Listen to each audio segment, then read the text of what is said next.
3 hari ke Ukui, insyaallah.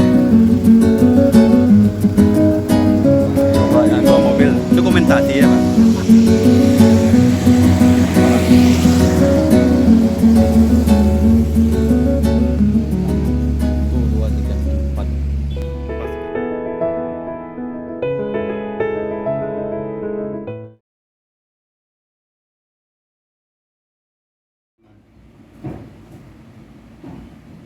وقال الله تعالى في كتابه الكريم أعوذ بالله من الشيطان الرجيم بسم الله الرحمن الرحيم والمؤمنون والمؤمنات بعضهم أولياء بعض يأمرون بالمعروف وينهون عن المنكر ويقيمون الصلاة ويؤتون الزكاة أولئك سيرحمهم الله إن الله عزيز حكيم. Pada Nabi sallallahu alaihi wasallam, "Ad-dunya khuliqat lakum wa antum khuliqtum lil akhirah." Hadirin ibu-ibu yang dimuliakan Allah Subhanahu wa taala, senantiasa kita bersyukur kepada Allah Subhanahu wa taala atas nikmat yang Allah berikan kepada kita hari ini. Nikmat yang paling mulia bukan dengan banyaknya harta benda di dunia ini, bukan. Hari ini kita karena lemahnya iman saya dan kita semua menganggap kebendaan-kebendaan dunia ini nikmat yang paling besar. Sehingga kadang-kadang kita sibuk memikirkan benda-benda dunia, lupa dengan nikmat yang sebenarnya. Apa nikmat yang sebenarnya? Nikmat yang paling mulia, paling agung adalah apabila satu orang hamba diberi kekuatan untuk mengamalkan agama. Ini tidak semua Allah berikan. Bayangkan 7,5 miliar penduduk dunia ini yang mengucapkan kalimat la ilaha illallah hanya 1,5 miliar. Masih ada 6 miliar. Kalaulah mereka mati tanpa la ilaha illallah, maka akan masuk neraka selama-lamanya. Maka kita bersyukur. Kita sudah ucapkan kalimat la ilaha illallah, sudah menyerahkan diri kepada Allah. Inna salati wa nusuki wa mahyaya wa mamati lillahi rabbil alamin. Kita sudah menyerahkan diri kepada Allah. Artinya jaminan masuk surga Allah berikan kepada kita. Tergantung kepada nilai iman yang kita hadapkan kepada Allah Subhanahu wa taala. Semakin tinggi iman kita, semakin tinggi tempat kita di surganya Allah Subhanahu wa taala. Semakin dimuliakan oleh Allah Subhanahu wa taala. Tapi apabila kita meninggal dunia, iman kita dalam keadaan lemah, maka kita akan dicuci oleh Allah SWT untuk membersihkan agar iman kita sempurna kepada Allah Subhanahu wa taala. Hadirin yang dimuliakan Allah Subhanahu wa taala, iman ini lebih penting daripada segala-galanya. Lebih penting daripada makan, penting daripada minum, tidur, istirahat. Karena kalau orang mati tanpa iman, dia akan menderita selama-lamanya. Dan penderitaan di akhirat ini tidak bisa dibayangkan dengan penderitaan di dunia ini. Bayangkan saja api yang kita pakai ini, kata Nabi, hanya 1 bagian daripada 79 bagian daripada api nerakanya Allah Subhanahu wa taala. Maka sahabat mengatakan, ya Rasulullah, api dunia ini kami sudah tidak tahan, bagaimana dengan api nerakanya Allah Subhanahu wa taala? Maka kita berlindung daripada api nerakanya Allah Subhanahu wa taala. Hadirin ibu-ibu yang dirahmati Allah, maka untuk mendapatkan iman ini perlu usaha. Usaha atas iman ini orang tidak ketahui. Orang yang tahu hanya usaha atas ilmu. Di mana-mana madrasah, di mana-mana pesantren, di mana-mana pengajian ilmu. Tapi usaha atas iman dilupakan. Makanya kalau orang sudah dapat ilmu ini belum tentu beriman dia. Belum tentu. Tengok hari ini banyak orang tamat SAG, S-Teller, segala S, tapi tidak ada kekuatan amal agama. Karena dia menganggap orang sudah ilmu ini beriman belum. Orang berilmu belum tentu beriman, orang beriman pasti berilmu. Walaupun sedikit ilmunya, tapi diamalkan itu orang berilmu. Seumpamanya dia berdagang, apa kehendak Allah dalam berdagang, ini orang berilmu. Apa dia sholat, apa ilmu dalam sholat. Sholat di rumah 1 derajat, sholat di masjid 27 derajat, ini orang ilmu. menempatkan sesuatu sesuai dengan kehendak Allah Subhanahu wa taala. Hadirin katalah, maka katalah ini penting sekali. Maka usaha atas iman lebih penting lagi. Bagaimana usaha atas iman? Usaha atas iman adalah wa qulu qawlan sadida yuslih lakum a'malakum. Katakan yang hak. Apa yang hak agama? Sampaikan kehebatan Allah. Apabila kita hari-hari membicarakan kehebatan Allah, maka Allah akan bersemayam dalam hati kita. Kekuatan Allah akan ada dalam hati kita.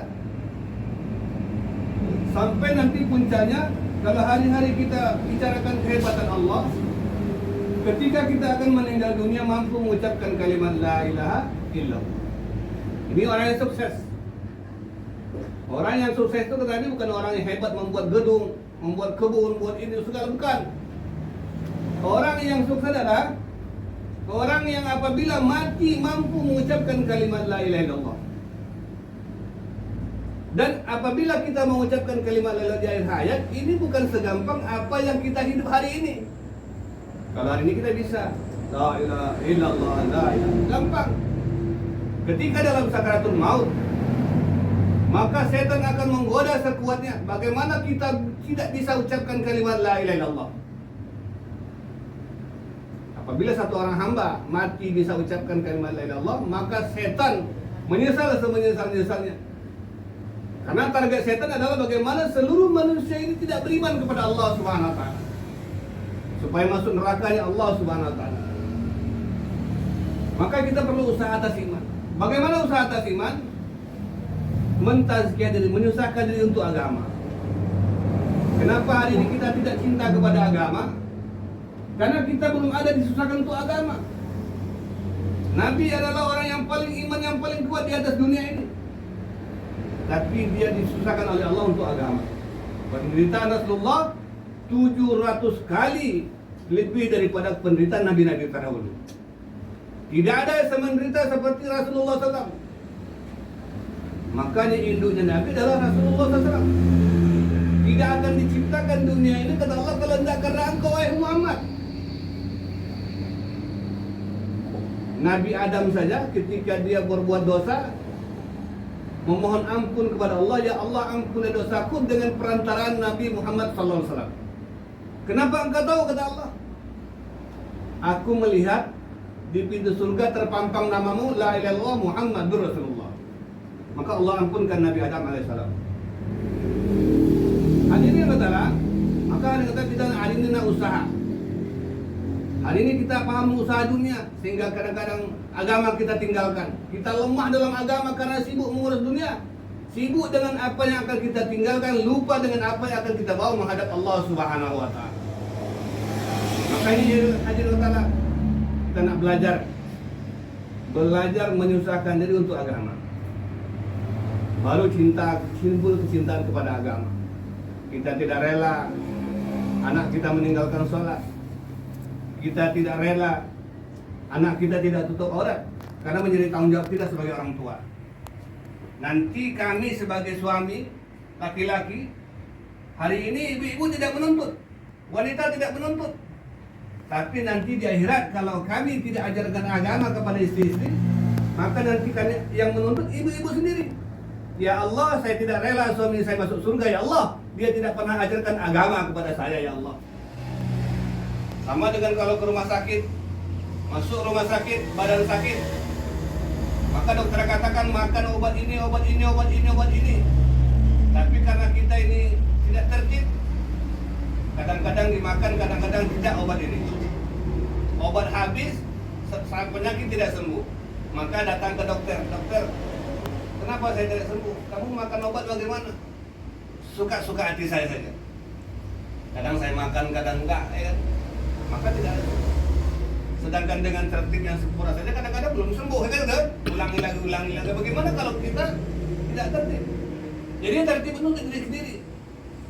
Jadi kalau kita keluar nanti tidak dengan tertib, tidak dengan arahan, maka tidak akan mendapatkan ruh dalam kerja dakwah itu. Maka yang pertama kita banyakkan kehebatan, bicarakan kehebatan Allah. Jangan bicarakan pangkat dan jabatan, jangan. Program taklim nanti musyawarah umpamanya jam 9. Jam 9 kurang seperempat ibu-ibu sudah duduk dalam majlis taklim menunggu. Karena kita yang berhajat kepada agama, bukan agama berhajat kepada kita, enggak. Kalau kita tidak taat, Allah tidak rugi, kita yang rugi. Kita akan bercakap-cakap dengan Rasulullah, maka 9 kurang 10 kita sudah duduk berhajat kepada agama, berhajat dengan ilmu. Jangan nanti ketika taklim satu orang nyuci, satu orang sana. Jadi kalau gini akan terjadi perpecahan hati. Orang lihat keburukan, tengok si Anudu jam setengah 10 masih lagi belum siap mandi. Makanya diatur. Kalau bisa mandi ibu-ibu ini sebelum tahajud saja. Karena setiap pagi udah sibuk, ya kan? Bilang enggak, kurangi masa mandi. Bisa biasanya dulu mandi 3 kali, 2 kali saja. Sebelum tahajud mandi, kemudian setelah itu sore kalau ada waktu mandi. Mungkin nanti airnya nggak cukup di sana, gara-gara kita nanti tuan rumah kelepotan air kan, gunakan air seperlunya. Ini penting sekali. 3 hari berapa lama 3 hari? Kalau bisa 3 hari jangan nyuci-nyuci pakaian. Kalau bisa, tapi kalau memang harus nggak apa-apa. Apalagi musim hujan kayak gini kan, tak kering-kering 3 hari itu kan. Bawa perbengkalan selama 3 hari, supaya orang tuan rumah tidak kita susahkan. Kemudian hari yang katalah. Dalam bayan begitu juga, kita ada dalam taskil kita nanti, orang-orang lama nanti arahkan kepada orang-orang baru bagaimana taskil. Istiqbal, pertama istiqbal dulu. Istiqbal ini adalah orang yang pertama menyambut tamu. Walaupun nanti yang datang, ibu-ibu yang datang pakai celana jeans, pakai baju juga yang jangan kita pelototi. Kita pun lebih parah dari dia dulu mungkin. Kita sambut dia dengan senyum. Karena istiqbal ini pintu pertama, kesan pertama begitu menggoda, selanjutnya terserah kepada Anda.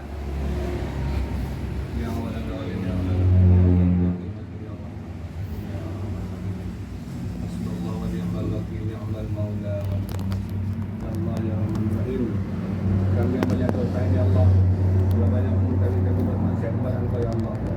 Kami telah banyak meninggalkan sholat ya Allah. Maka ampunilah dosa kami ya Allah. Gunakanlah sisa-sisa umur kami untuk mentaati Engkau ya Allah. Ya Allah, kami bodoh lemah ya, tapi Engkau pilihan kerja yang mulia. Kami tak mampu buat kerja ini ya Allah. Tapi karena Engkau pilih ya Allah, bantulah kami ya Allah. Mudahkanlah segala urusan kami ya Allah. Ya Allah, begitu juga keluarga yang kami tinggalkan ya Allah. Jadikanlah sebab hidayah kepada keluarga kami ya Allah. Anak-anak kami ya Allah, jagalah anak-anak kami ya Allah. Jadikanlah anak-anak kami menyenangkan kami nanti dalam kubur ya Allah. Jadikan anak-anak kami menyenangkan kami dalam surga ya Allah. Ya Allah, janganlah anak kami menghalangi kami masuk surga Engkau ya Allah. Ya Allah, ya kami tak sanggup mendidik anak ya Allah. Bantulah kami mendidik anak-anak kami ya Allah. Kami tak bisa ya Allah. Hanya Engkau yang mampu mendidik anak kami. Bantulah kami mendidik anak-anak kami ya Allah. Jadikan kami ada soleh, bisa alim, ada hidayah ya Allah. Ya Allah, begitu kami tidak pandai mendidik istri kami ya Allah. Bantulah istri kami mendidik istri anak-anak kami ya Allah. Ya Allah, ya Ramadan turunkan hidayah di kampung ini, kampung Sidoarjo ya Allah. Ya Allah, berilah hidayah kepada abang-abang kami, adik-adik kami ya Allah. Hari mereka belum paham ya Allah. Bahkan mereka menentang kerja yang mulia ini ya Allah. Amin ya Allah. Ya Allah, berilah hidayah kepada mereka orang tua kami yang masih hidup ya Allah. Berilah hidayah kepada orang tua kami ya Allah. Selamatkanlah dia ya Allah. Mudahkanlah segala urusannya ya Allah. Berilah kesehatan kepada keluarga kami, anak ayah kami ya Allah. Bagi orang tua kami telah meninggalkan dunia ya Allah. Ya Allah, ampunilah dosa ya Allah. Ya Allah, selamatkan dia dari kubur ya Allah. Jadikanlah kuburnya sebagaimana taman surga ya Allah. Itulah amalannya walaupun sebesar-besarnya ya Allah. Ya Allah, kami telah banyak berbicara kasar kepada orang tua kami ya Allah. Ya Allah, karena kami tak paham ya Allah. Orang tua kami kadang-kadang meninggalkan perintahmu ya Allah. Kami sibuk menuntutnya ya Allah. Sehingga mereka tinggalkan sholat ya Allah. Ya Allah, janganlah orang tua kami siksa orang tua kami ya Allah. Kami tak tega melihat orang tua kami disiksa ya Allah. Jadikanlah pahala kami keluar ini ya Allah untuk menebus daripada dosa orang tua ayah ibu kami ya Allah. Ya Allah, berikan pahala kami keluar ini untuk menebus daripada dosa-dosa ibu-ibu dan ayah kami ya Allah. Ya Allah, hijablah doa kami ya Allah. Kami tak pandai doa ya Allah. Kami mulai pandai doa ya Allah. Apa yang Nabi minta itulah yang kami minta ya Allah. Apa yang Nabi doa tolak itulah yang kami tolak ya Allah. Rabbana atina fid dunya hasanah wa fil akhirati hasanah wa qina azabannar. Wallahu a'lam. Subhanallah wa bihamdihi subhanallahi wa bihamdihi. Allah, semer.